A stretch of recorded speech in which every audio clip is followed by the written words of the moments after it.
জাহান্নামের আগুন এতটা গরম যে আগুনই এক অংশ আরেক অংশকে খাইয়া ফেলে, গিল্লা ফেলে। এই প্রচন্ড আগুনের মধ্যে জাহান্নামীকে ফেলবে, সে চিৎকার করবে, আর ফেরেশতা তখন ধমক দিবে, আলাম ইয়াতিকুম নাদির, এই বেঈমান, তোরে কি কেউ জাহান্নামের ভয় দেখায় নাই? কোনদিন কি জাহান্নামের ভয়ের কথা শুনো নাই? কেউ কি তোমাকে ভয় দেখায় নাই?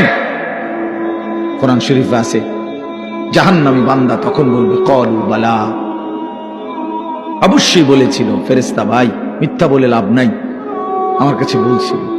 কাদ জাআনা নাদির, আমগো এলাকায়, আমগো বাড়িতে, আমগো মহল্লায় বহু ভয় প্রদর্শনকারী বান্দা আল্লাহর পক্ষ থেকে এসেছিল।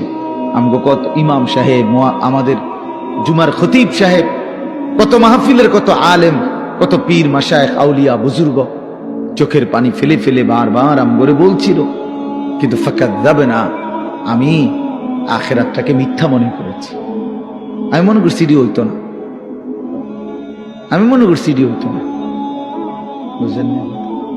অকুলনা মা নাজ্জালাল্লাহু মিন শাই, এবং আমি এটাও বলছি, যারা বলতো ওই হুজুর মোল্লাদেরকে আমি বলছি, মা নাজ্জালাল্লাহু মিন শাই, এগুলো আল্লাহ নাজিল করে নাই, এসব কথা এটি তোমরা বানাইয়া কর। সরাসরি কোরআন শরীফ, ইন আনতুম ইল্লা ফি দালালিন কাবীর, কাজে আমি বলতাম যে তোমরাই ভুলের মধ্যে আছো, তোমরাই ভুলের মধ্যে আছো, দুনিয়াও ভোগ করলা না, আখিরাত